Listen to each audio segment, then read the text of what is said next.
Hey, before we get into today's interview with photographer Celeste Sloman, just want to tell you guys about a new thing I've been doing every Friday from 7 p.m. to 11 p.m. Eastern. I'm doing an open call-in show on Zoom. So anybody who wants to call in and talk about photography or anything, you can just go to my Instagram page at Alex Gagne Photo or the Photo Banter Instagram page as well at the Photo Banter, and I'll have the Zoom link in my bio. So, like I said, every Friday from 7 p.m. to 11 p.m. Eastern Time, feel free to call in and talk about photography. It's been a good time. Every week, different photographers calling in, and yeah, I look forward to talking to you guys. This Friday is actually my birthday, so feel free to call in. It should be a good time. And like I said, you can just go to my Instagram page and you can click the Zoom link, and I'll be right there. And without further ado, we'll get into the Celeste Sloman interview. Thank you. Welcome back to the Photo Banter podcast. I'm your host, Alex Gagne, and on today's podcast, I speak with photographer Celeste Sloman. Celeste has worked with clients such as the New York Times, National Geographic, Time Magazine, and the Wall Street Journal, to name a few. In this interview, I speak to Celeste about her early days of photography, photographing for her college's newspaper, The Saint, at St. Andrews University in Scotland. I also speak to Celeste about her experience interning for legendary photographer Mary Ellen Mark, as well as some of her early photographic influences. In this interview, I also speak to Celeste about her approach to portraiture, as well as some of her recent personal projects that she's been working on. Celeste was recently named one of the 30 new and emerging photographers to watch, so I was really excited to get a chance to speak with her. So I hope you enjoy, and thanks so much for listening. Well, I now welcome on Celeste Sloman. Celeste, how you doing? It's been a crazy year. I've been asking everybody, but how you hanging in there? Oh man, it has definitely been a crazy year, but all things considered, I think I'm really fortunate right now. I'm really grateful. I'm here. I'm trying to be positive. I'm Yeah. good. No, that's good. Yeah, I was actually just looking on Nat Geo's Instagram before this interview, and they posted one of your pictures. And I guess you were out on Block Island. I don't know, sometime this summer, but during COVID-19. What was that kind of whole project about? Yeah, I actually just saw that picture be posted like really right now, and I was like, oh my God, wow, how exciting. So actually Block Island, I grew up going out there. My dad bought a property out there way back in the day before it became a trendy place to be. Yep. So I've spent like most summers of my life out there, and I photograph people, family members, people that live out there, people that work there in the summer. So I'm always like constantly inspired out there and always shooting. So yeah, that photo I took this summer. So is that like an assignment for Nat Geo, or is it this kind of personal work that you kind of like pitch to them or something? So actually, Nat Geo, I did a project with them this year about women's suffrage, which was really exciting. And since then, I've somehow, I don't know exactly what it is, but I'm allowed to upload photos into a Nat Geo portal, and then they called Curate, I guess, and then they kind of put it out on Instagram. Yeah. So it's always exciting when they post my work because it's yeah beyond exciting. No, that's awesome. And I didn't realize because I live in Massachusetts and I've gone out and photographed on Block Island. Only one time I went out there for an assignment to shoot the every year, I'm sure you know, during the holidays they make a Christmas tree out of lobster traps. It's like right when you get off the boat, and they made me go out there, and it was like December, so it was like literally nobody out there. It was pretty interesting, but yeah, I didn't even realize from reading the photo on Nat Geo they don't even have a hospital on Block Island, which I found pretty amazing.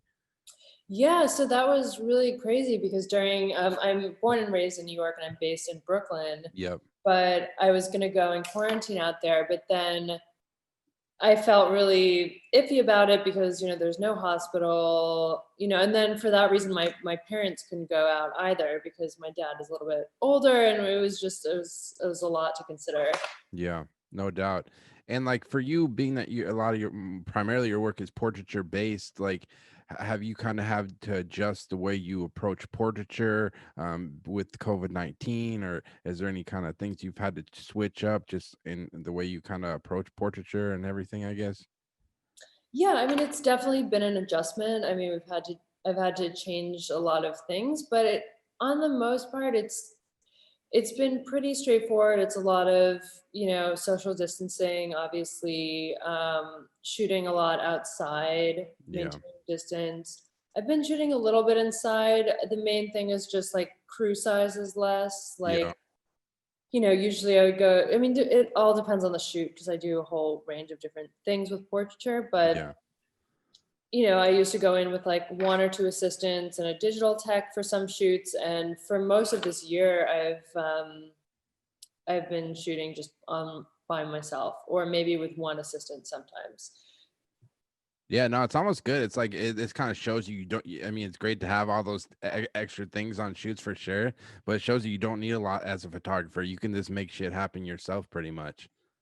Totally, and it can be fun because instead of having these shoots where it's like, oh, like come to my midtown office and shoot there, it's like, oh, come out to like the Hamptons where I'm like quarantining and Yeah, like shoot outside in my yard, and then you actually get to like have a yeah, more like genuine experience. yeah. It totally doesn't feel rushed. You're just kind of, yeah, exactly. That's always the dream because, I mean, I'm sure with a lot of your shoots, like because you're shooting celebrities and like politicians and stuff, like a lot of times you probably don't get a lot of time, right? Yeah, I mean, depending on the shoot, but yeah, a lot of the time it's pretty quick. Yeah, no doubt. And I guess to go back, you kind of mentioned it. I guess like where do you kind of grow up and like how do you kind of initially kind of get into photography? So I grew up in the East Village, in Manhattan, and my parents are artists, and my dad is actually a photographer. So I grew up around photography. So it's always been something that I've loved and connected with. Yeah, that's cool. Um, What kind of stuff does your dad shoot? so very, very different from what I do. He did very technical, like work with like large format. Like he would shoot 8x10. He's very old school. He did some portraiture, but a lot of like what like still life but with art objects. Yeah, So yeah. it was very, very technical lighting for like art books and stuff like that. So but it was amazing because I grew up like with like an 8x10 camera just always around, and like the Hasselblad I have is my dad's, and like Wow. it was never like I had to ask my family like, oh, I want to be a photographer, is that something. It was always just like, no, that's probably what you're gonna do.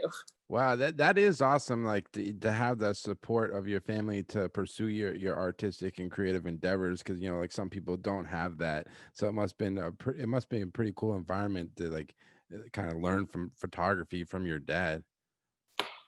Yeah, I mean it's yeah, it was definitely something that's really special, and I'm glad that we share that. And what kind of stuff were you photographing when you kind of first picked up a camera? Do you kind of remember the first camera you were shooting with?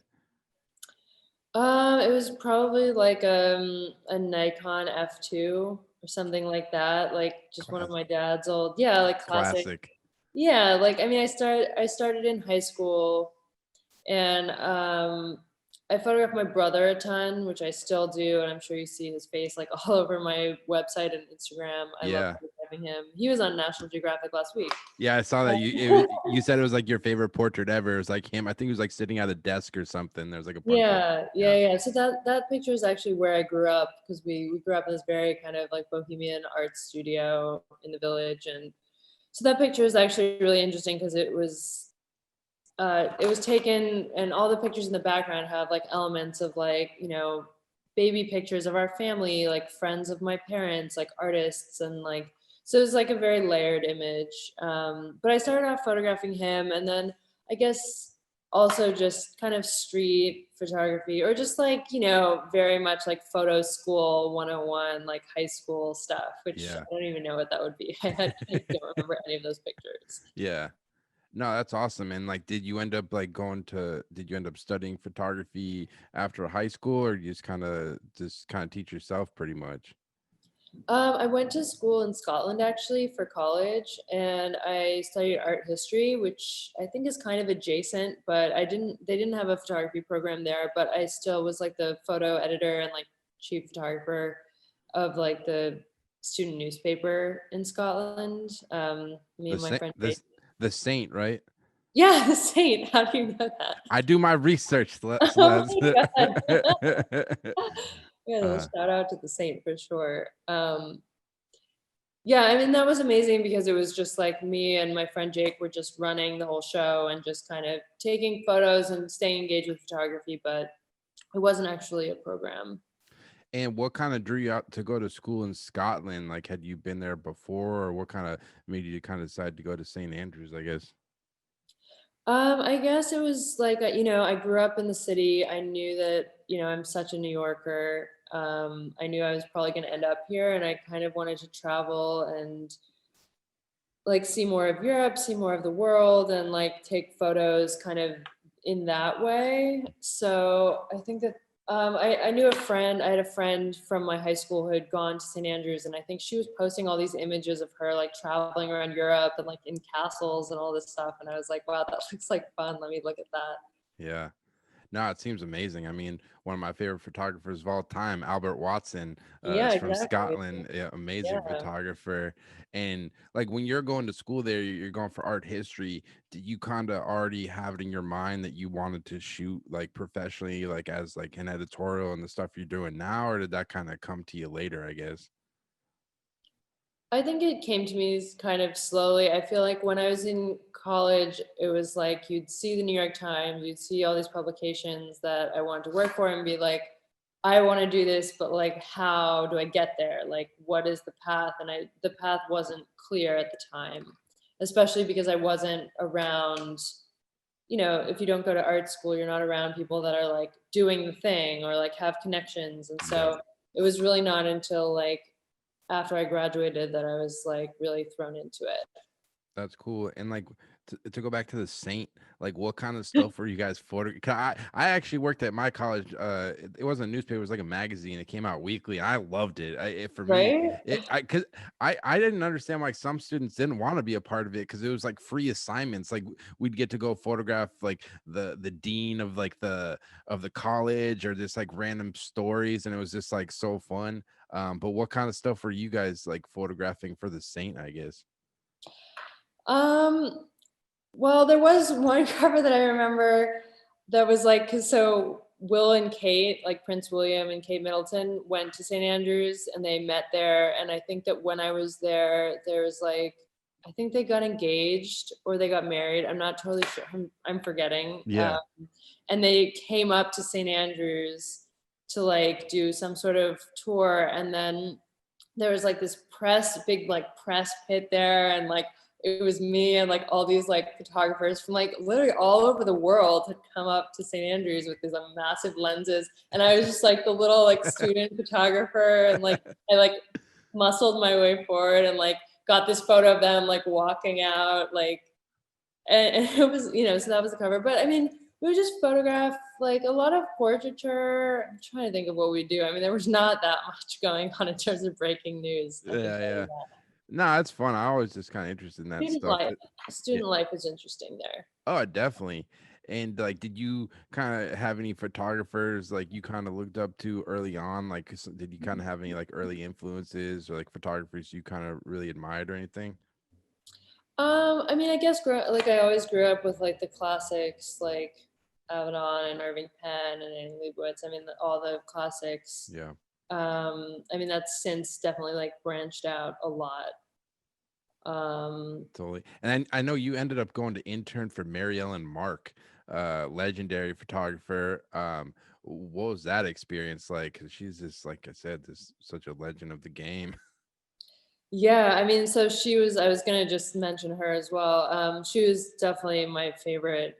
I was always obsessed with her work. And then when I moved back to the city, I was kind of lost because I was like, I don't know what to do now. Like, how do I like begin this like journey, I guess. Yeah. And so I was like looking at Mary Ellen. I went into an art bookstore and I was like looking at one of Mary Ellen's books, and I was like, you know what? I'm just gonna like write her a letter, like old school style. And so I just wrote a letter, and then I was not expecting anything. And then Meredith, her studio manager, reached out and basically like I think interviewed me, and I interned for Mary Ellen's studio for about 6 months, and that was really, really beyond special.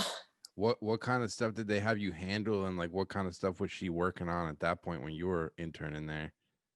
So it was maybe a year before she passed away, so she wasn't very active, Yep. but she was still, actually I'll retract that. She was pretty active, I would say. She had a whole bunch of interns, and we would and some of them are still good friends of mine. We're in touch.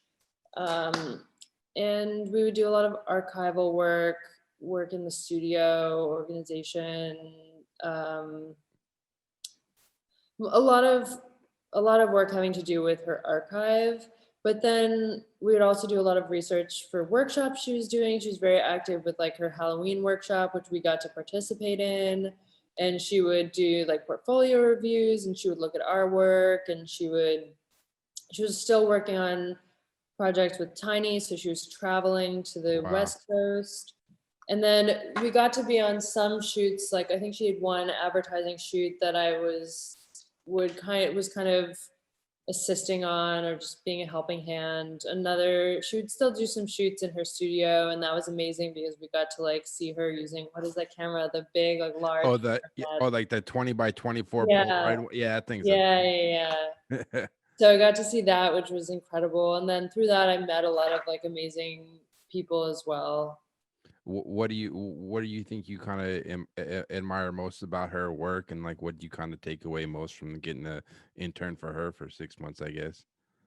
I think she was such an independent woman, and she really got everything herself. And she would sometimes just like she would just say something and you'd be like really blown away by it. But she was, she had the studio in Soho that, I mean, she got before Soho was Soho, Yeah. but she was still like, I bought this place on my own, and I did this on my own. And she's had such a strong work ethic and presence in a room, and she really stuck to her values and what she believed in. And she always shot film. She wouldn't go to digital. She was very, I mean, stubborn, but like in the best way possible. And I feel like I definitely want to channel all of Mary Ellen, basically.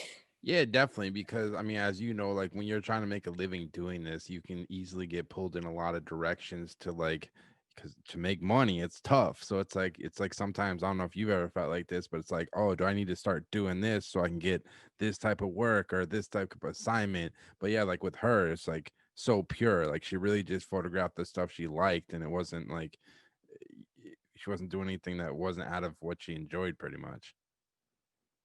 Yeah, totally. And I mean, she really, really stood her ground in that respect. And so I feel like that's something that we can all strive for. Yeah, definitely.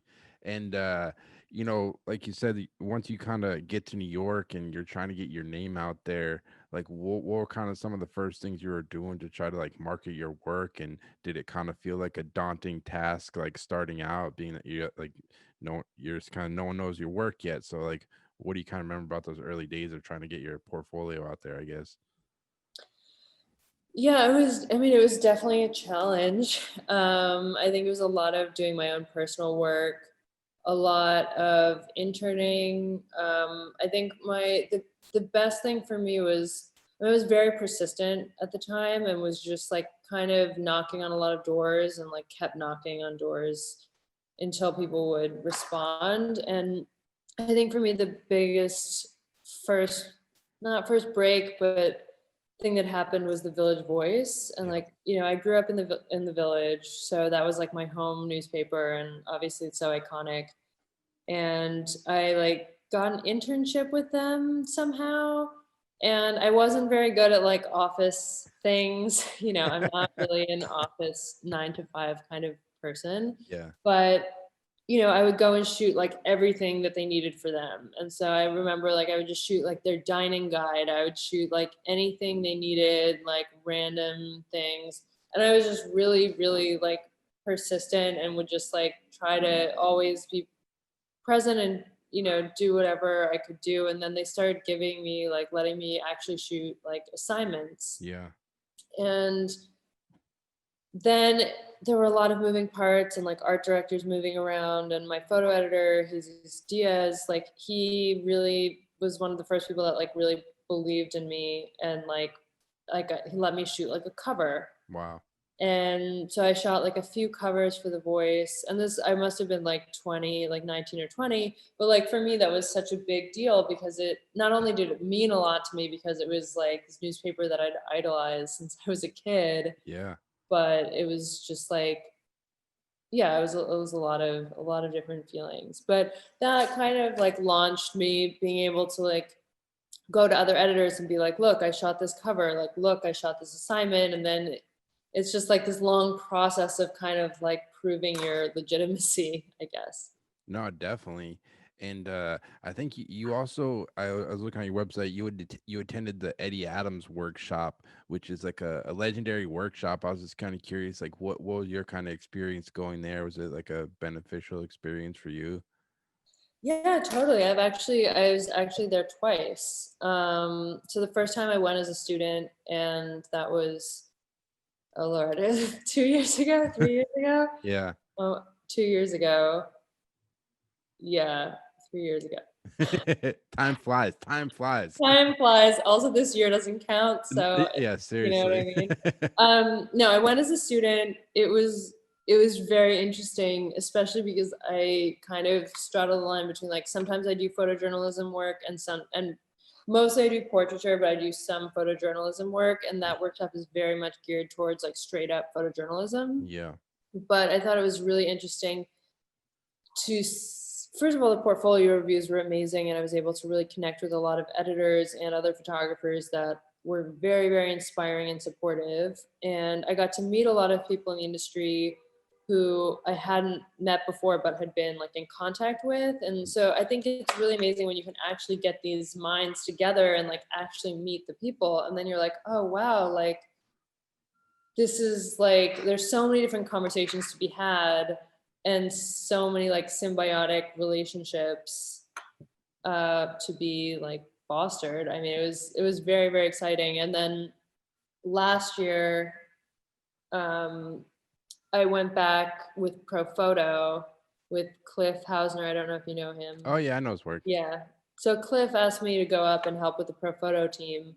And so that was a whole different kind of experience because I didn't have the pressure of like being a student and trying to like impress people or like make work. It was more like, oh, I can actually like help students out. And that was really exciting, to like be in the field with students and like talk to them and be like, why are you doing this? Like, you should do this, or like, think about it this way, and like try to nurture people in the field, which I had never done before, but really enjoyed.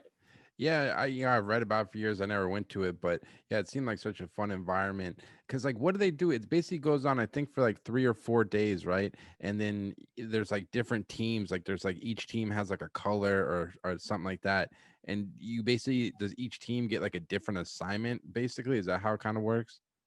Yeah, they're different teams. I think each team gets a theme, and then each individual photographer gets their own assignment. Yeah. And the whole it's a very big range of potential assignments. So yeah, so you go and you work on your assignment, and then you talk about it, and then there's yeah, lots of discussions. And No, that's awesome. Yeah, seems amazing. And one thing I was just kind of curious about, like being a photographer, do you feel like it kind of took you a while to find your voice as a photographer, just kind of your style, aesthetic, and approach? And is it like something that's kind of continually evolving? And is it just something you spend a lot of time thinking about, I guess? yeah, I mean, it's definitely evolving for sure. I mean, I think that's the hardest thing is like finding your voice. It's Hmm. something that I continue to struggle with constantly, and I don't know when the end will be, you know? I don't Yeah. know if it'll ever stop. But I mean, you do learn things, and then it changes, and you just try not to be static or sink into like a certain way of being, and then everything kind of shifts around and you try to grow and gain Yeah, inspiration in different ways. But yeah, definitely. Yeah, because like the cool thing about your work, like you said, like you do a lot of portraiture, but then you do photojournalism. It seems like you really enjoy like shooting in the studio. Do you feel like you have a preference to one or the other, like studio work versus location work, I guess? it's really funny you asked that because it's like it's funny to me because I feel like last summer it was so hot and I was like shooting all the stuff in studio and everybody was booking me for studio and I was like, I need to get out of the studio. Oh my God, like what is this? Yeah, Just give me a shoot on location, like please. yeah. And then now with COVID, it's like you can't like I haven't been shooting that much in the studio. I've been shooting a lot outside and that's been amazing, but then you're also like, dependent on like the weather gods to like, Oh, you know, seriously, give you I had this last week. I had an assignment and it was like, or 2 weeks ago. And it was like, yeah, same thing for COVID. You got to shoot outdoors, which I get safety, but it was like 30 miles an hour wind that day. And I was right. like trying to set up lights. I had like 10 sandbags, but it was still like shit on the blow. It was a fucking nightmare. Yeah, so it's a mixed bag because sometimes you get it and you're like, wow, the light is amazing and like it's all lining up for you. And then sometimes you're just like, okay, well now it's like,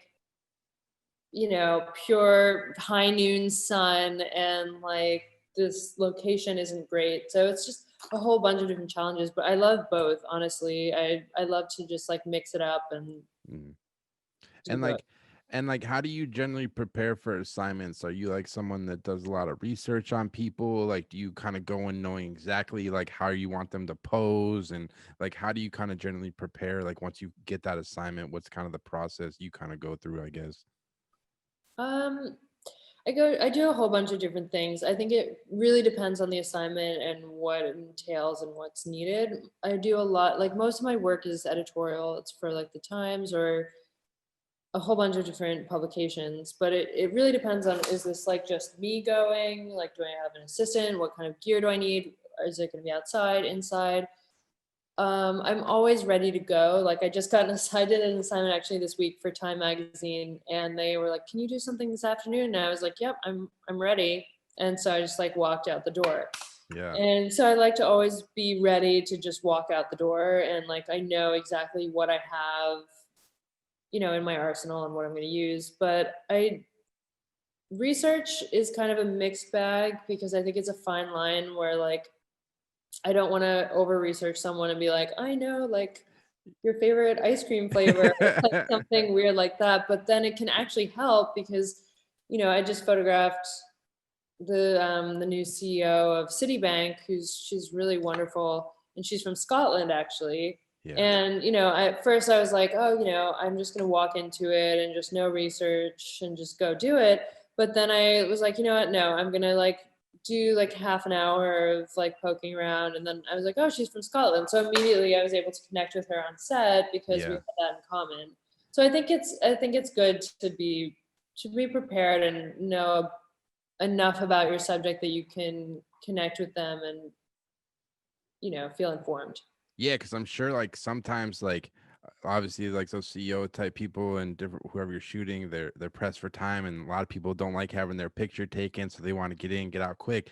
But I mean, I've had this happen too, where if you do the research and people are actually they respect it, and they'll actually end up giving you more time because they're like, wow, this guy's really prepared, or this woman's really prepared, and it kind of that's why it can kind of work sometimes, right? Yeah, I mean, I think people, really like when you're prepared. I mean, I had that on the flip side recently where I went and I photographed Martha Stewart for the New York Times, Hmm. and she was prepared. Hmm. She was like, her team had printed out all my pictures, and they were like, Wow. and she was like, I looked at every picture on your website, and you like putting hands in your frames, and I was like, well, you're not wrong.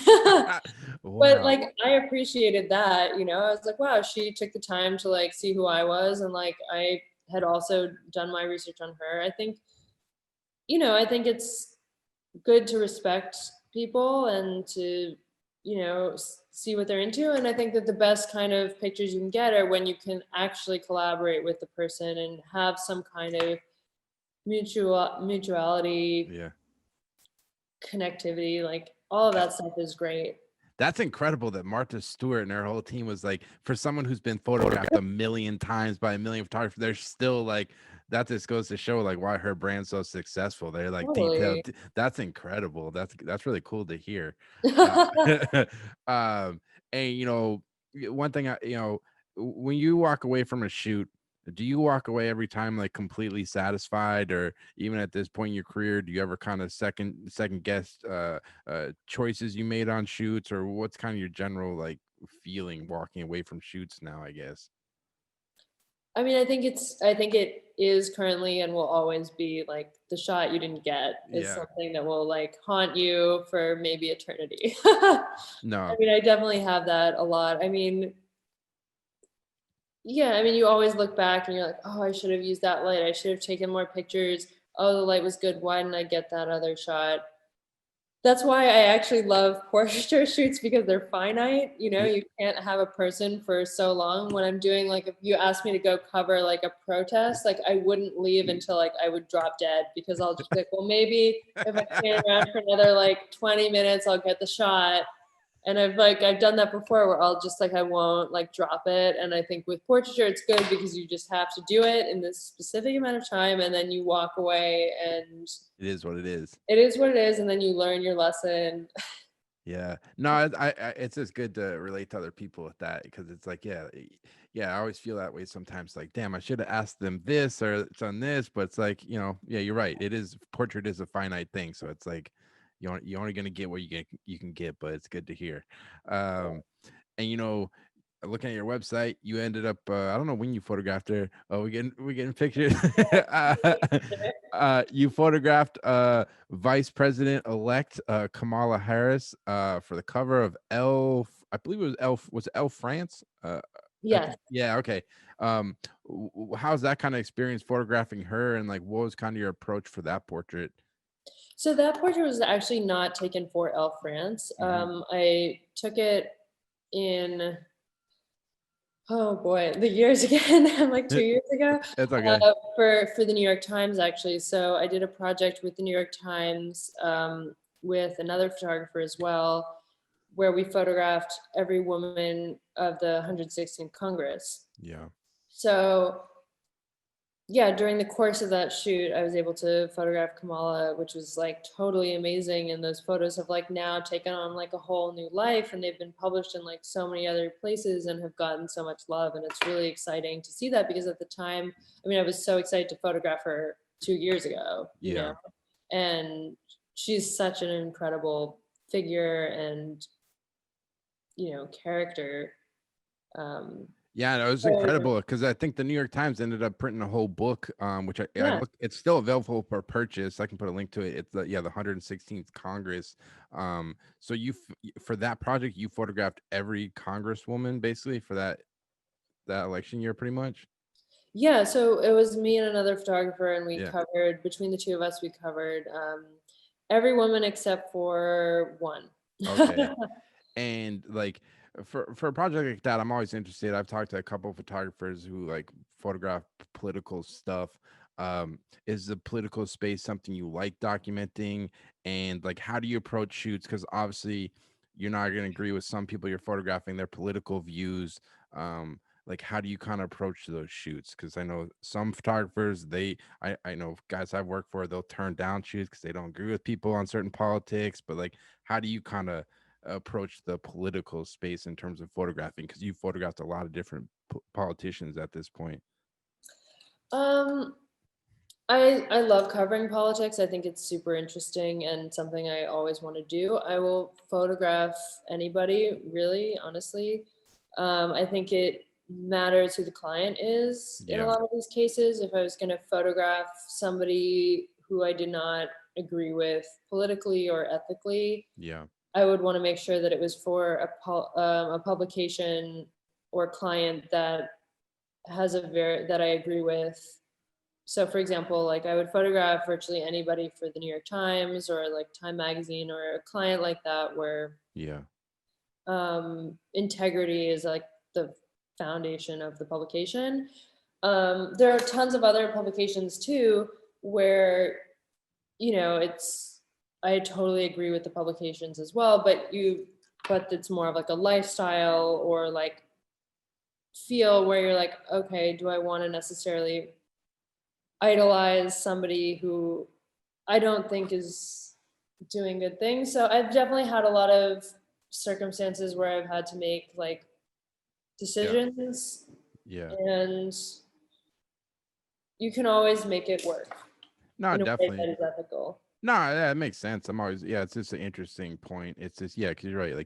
Like it or not, like these people that are representing us are, you might not agree with them, but it is part of history. So you have to tell the story. So, Totally. like, yeah, places like the New York Times and Time Magazine, it makes sense. It's like, doesn't mean you need to go out there and shoot their book cover. It's Yeah, exactly. two different things. Uh, and, I guess more on the business side, I know you work with an agent. I was just kind of curious, like, um, when did you kind of start working with your rep, and like what made you want to partner with them, and like what do they kind of bring to the table for you, I guess? I'm represented by Attribute. So that's Howard Bernstein's agency, and my agents are Howard, Susan, and Emily. And I've known them for a while. I've known them for many years, and then Howard started a new agency in like 1 year ago or a year and a half ago, and he brought me on, and I was really over the moon about it. And I think it's just a funny time like in the world to even talk about things like this, Yeah. because what I thought my trajectory would be at the beginning of 2020 is completely different Yeah. than how it's ended up.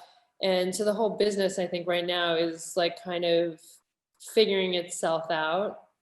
And a lot of things are probably on hold for right now. But I feel really good about the agency, and they're really doing a lot of work to promote the photographers, and they're helping me a lot with like any kind of like contracts and stuff that I can't do by myself. And yeah, Howard just called me up this morning. We had a good chat. No, it's good to have like someone on your team, because like they're coming from like a different experience and Yes. their career, so they can kind of like, yeah, because that's like one of the hardest things about photographers. Like you can take all these great pictures, but then like trying to figure out where they should live, especially in the commercial realm and things like that. So you feel like kind of having the rep, it's just kind of you have someone to kind of feed off of, and they kind of help you with your kind of direction of your, I guess, commercial work, I guess. Yeah, totally. And I mean, Howard is such a good editor, and he really sees, I mean, he's a business person, obviously, but he has a really good eye for photography. And, he'll sit down with me in my work, and he'll just be like, this is good, like, this is not good. Or like, I'll be like, what should I do with my website? And he's like, well, it's all looks the same. So you need to like mix it up. And even just like those simple little things are just like so foreign to me. And then he's like, that would look good with this, or like that could be used or like reappropriated for something else. And you're like, oh wow, okay.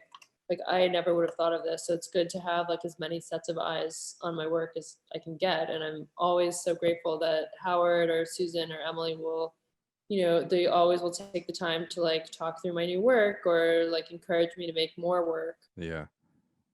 No, it's really smart. Yeah, because I did one of these like online portfolio reviews like a month ago, where you get to Mhm. meet with like editors and stuff, and it was just like, I don't know, but I think early on, like I was just so stubborn with my work. I'm like, I don't care what anyone thinks. I'm gonna do my own shit. Screw you all. But you're right. It is even like the littlest things. Like I did like these reviews. I met with like dozens of people, and just like little things about like setting up your website. And like someone said, oh, like your thumbnails should be bigger. And it was just great to get that perspective from other I think people. your audio is gone. Oh, whoops. Can you hear me now? Yeah, I Can can hear you. All right. Sorry. Yeah. No, it was just good to kind of get the perspective from people. It's important to, get another opinion, I guess. Totally. And I think you see things so like one way, and then you just like go into this tunnel vision, Yep. and then they will just say something. And even if it's so simple, like, Yep. I mean, like Howard was saying, like, all of your pictures are like the same. I was like, oh my God. But he's right. He's not wrong. And he was like, why don't you get some motion or like get some like fun expressions. And I was like, well, I am like a serious photographer. But then you realize it's so bad. But you realize like, okay, like that's actually true. Like I want to like,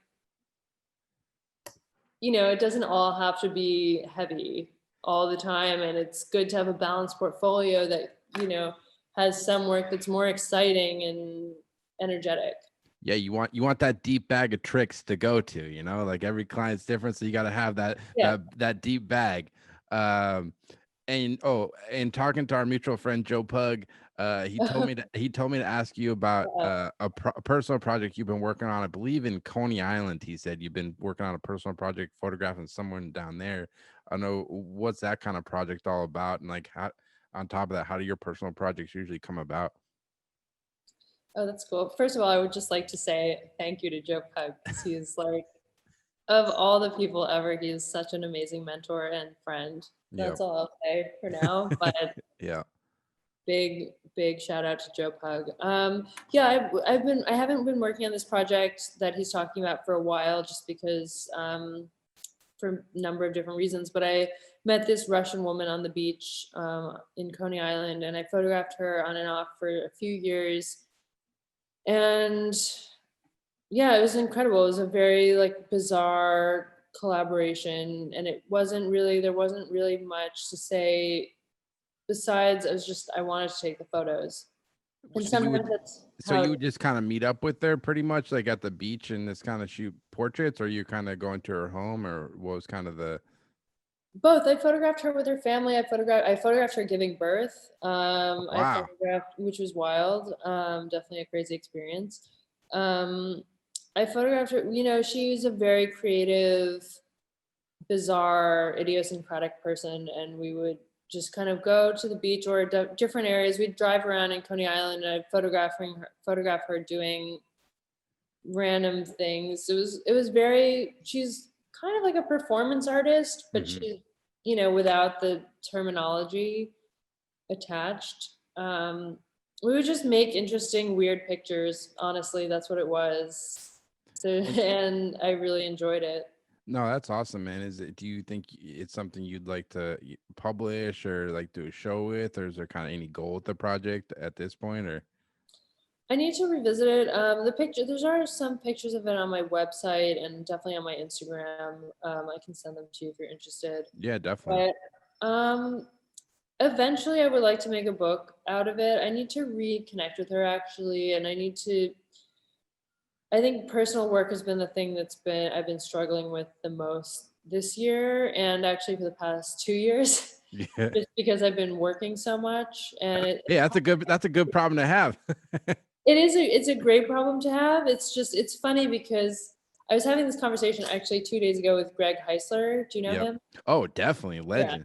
Yeah. So Greg is amazing. I'm going to be talking to his class tomorrow, but we were just talking about how, like, all my assignments, I consider them personal work. Like, I love my assignments. Hmm. And if I'm shooting for the Times or the Washington Post or whatever publication I'm working for, like, I'm so happy and in the zone and feel really connected to the work. But that's still not my like personal work, quote unquote. Yeah. And then you step back and you're like, wow, I've just been working for publications and not making like my own body of work. And that definitely is like in the forefront of my mind right now. No, definitely. I kind of been in the same boat. Like, it's just such a weird year because, like you, all my work's like portrait based. So with the pandemic, it's weird. Like, I'm doing my assignments and stuff, but I'm not like going out of my way to like go photograph people in their homes. And Right. I don't really. I mean, hats off to the people that are doing like the virtual shoot thing. That's badass. I just don't really have an interest in it. It's just yeah, it's weird. It's a weird year. So I've been talking to my friends. I'm like, maybe I got to pivot and be like a landscape photographer this year or something, or like figure it Yeah. out. Yeah, it does get frustrating because it's like, I don't know about you, but like when you're not working on a project and you're not like pushing yourself, I feel like it's almost like that feeling if you're not going to the gym, like you're just being lazy Yeah. and you don't have that like Totally. satisfaction of like, all right, man, I'm doing something. It's like, that feeling at the end of the day, like when you worked hard and you accomplish something, it's just like when you're not doing anything, it's just like I just get like bummed out sometimes. No, I mean, I'm like, honestly, I'm right there with you, like 100%. I think after this, I'm gonna go and take my camera and like just walk out the door and like do something. Yeah. Because yeah, it's definitely been a lot to reckon with. Yeah, definitely. And looking at your work, I think I could be wrong. I was looking on your Instagram. It seems like you still shoot a good amount of film. Are you shooting film like for most of your editorial work, or when do you kind of use it? I guess. It really depends on the assignment. I love to use it. If I'm shooting something where I know I'm gonna make a picture that I am gonna be really excited about, I Mm. always will shoot film and digital. I wish I could only shoot film, but it's just not the way the world works. Yep. Um, Most of, I would say like 80 to 90% of my personal work is shot on film. And for assignments, it's just a mixed bag of like, I mean, a lot of the work I've been doing recently has been like even the shoot I did for Time this week, I would have loved to shoot on film, but I had to turn it around Turn like around. Yeah. same day. Yeah. So then you're kind of stuck. Yeah. And digital is amazing, obviously, Yeah. but It's really interesting to see like in the last few years, like I was talking to a few editors and they're like, we actually prefer film. Like it's like this weird like turnaround in the last few years. It seemed like a yeah. lot of magazines that they kind of they want it, which is really it's really great. And I hope we can kind of keep all those film stocks alive, you know? Because every year it's like another one's gone. Well, it was amazing because earlier this year, and this was like, I mean, I thought like at the beginning of 2020. I mean, I'm not sure if you had a similar situation, but I was so thrilled because I got my first National Geographic assignment, and I did a big shoot for ESPN, Yep. and there was like a whole bunch of different things going on at the beginning of 2020 before COVID, and Hmm. I was like, I'm on a roll, and National Geographic was like, shoot film, and I was like, what? This is Yes. like amazing. Like, how is this even possible? Yeah. No, that's awesome. That's the dream. And for people listening, like maybe you could kind of explain like you said it was like your first assignment for Nat Geo, like how does that kind of relationship start? Like were you kind of actively like marketing your work to them for a while and like how does that kind of relationship begin? Cuz I think a lot of people starting out they're like how do I get through the golden gates of like these giant publications? It's just very confusing, you know? Yeah, so it's funny. I never actually even pitched my work to National Geographic before because I just thought it was so aspirational Mhm. and something that I was like, maybe in like 5, 10 years, like I'll try to get a meeting with them. But Yes. I have a very dear friend and mentor named Renee who works for the New York Times, and she also is involved with Women Photograph Oh yeah. to some degree. And she mentioned me to a friend of hers who works at National Geographic named Mallory, who's my editor at National Geographic, and basically recommended me. And then I didn't realize, but with National Geographic, it's a much different hiring process than other publications because most publications will just call me and be like, "Hey, can you do this?" And you're like, "Yes, no." But this, it was like I interviewed with a whole bunch of photo editors and had to like explain to them my process and what I wanted to do, and like it was much more involved, which I was really excited about because it's Yeah. a whole new way of working and a way that I love to work. And Mallory is incredible, but I think I was just really lucky that I was recommended. No, that's great. It's always just good to hear the kind of stories and how people kind of get into these publications. And yeah, that's what I've heard about National Geographic. It's much more of a collaboration and there's a lot more discussions about the work. Whereas, like, as you know, a lot of the jobs you get, like half the time, I don't even talk to the people who are hiring me on the phone. It's all just like a couple emails, bing, bang, boom. Here's the location. Here's we need Right. the photos turned in there. So it must be kind of refreshing to actually kind of get to collaborate with people and get to kind of discuss the work more, I guess. Yeah, I mean, it was really amazing. I mean, Mallory is so smart and dedicated and involved, and it's really nice when you feel like it's truly a collaboration, and especially with subject matter. I mean, this project was about the centennial of women's suffrage, Yep. which is so important, especially this year. So it was just like, I bought all these books and did a lot of reading, and I was like, wow, this is like, I want to do more of this. Yeah. No, It's that's amazing. No, that is amazing. And I know you also spent, I think, a couple years working with UN Women, photographing for, I believe it was like He for She initiative. What was that kind of all about, and how did you kind of come involved with them? I was recommended to them. That was very exciting, especially because it was a few years ago, so it was much earlier in my career. But I did a lot of portraiture for them and helping them launch the He for She initiative. Um, a lot of covering. It was more like reportage. Like I would cover. Like they had a lot of like celebrities that were involved with the He for She initiative, like Edgar Ramirez, who's incredible, and Emma Watson, and like Anne Hathaway. So I did a lot of images involving them and like their work with UN Women. And But it's something I would love to re-engage with working for the UN or like another NGO. yep.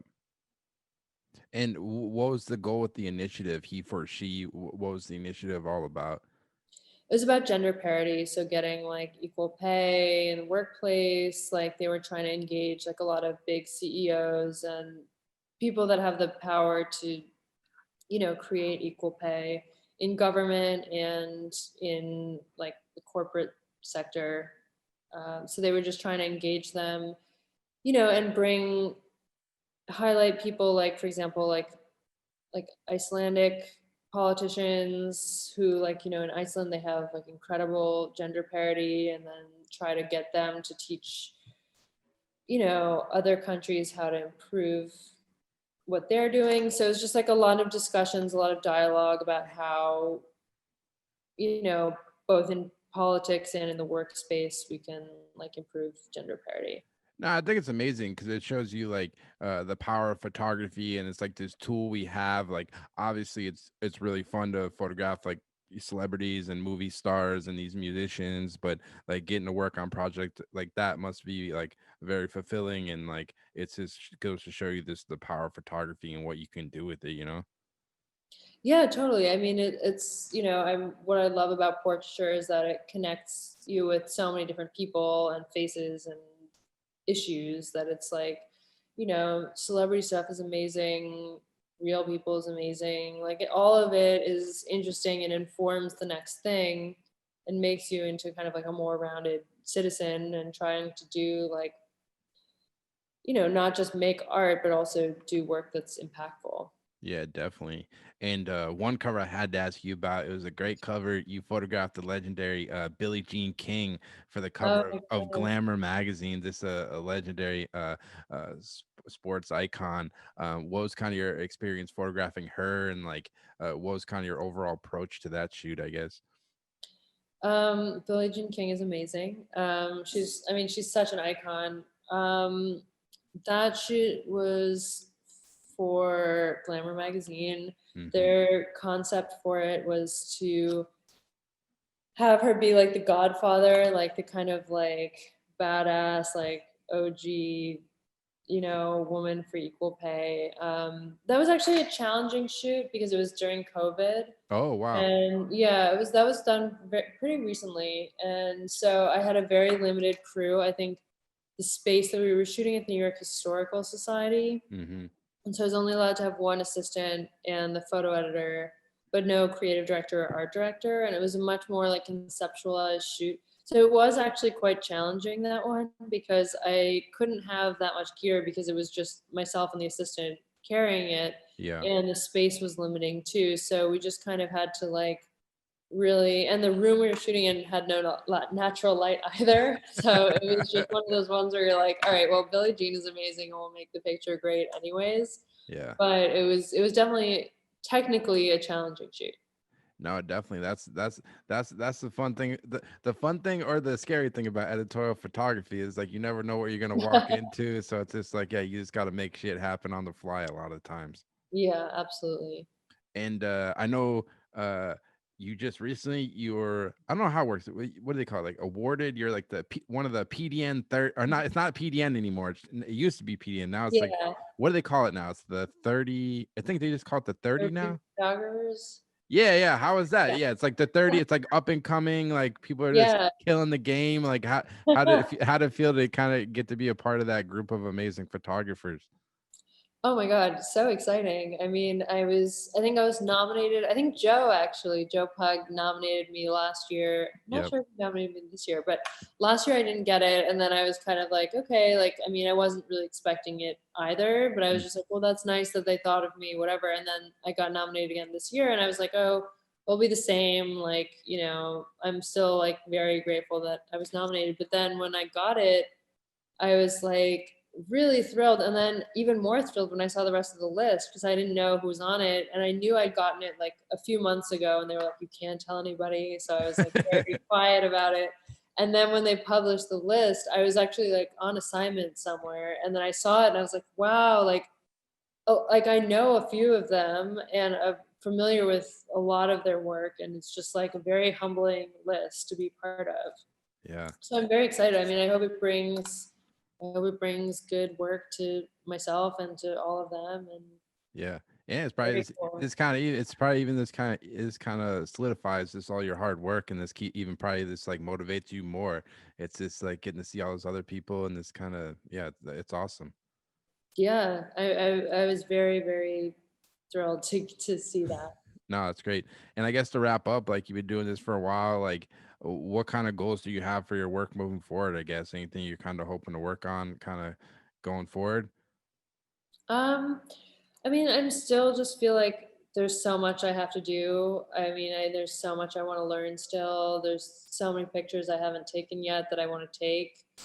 So I feel like it's just going to be like a long process of building my work up, getting in tune with my voice and what I want to be doing. And I feel like there's so many different things that I want to do. And that's why it gets challenging sometimes. Because I'm like, I want to do the journalism, I want to do the portraiture, and like, oh, but fashion is kind of cool and like beautiful. So I feel like I kind of want it all. And I'm going to go with Hey, that. that's good. You're excited. Hey, you're excited about your work. That's the best thing. You know, the options are endless, but that's great. But Celeste, I can't thank you enough for taking the time to do this. It was a real No, pleasure thank talking to you. you.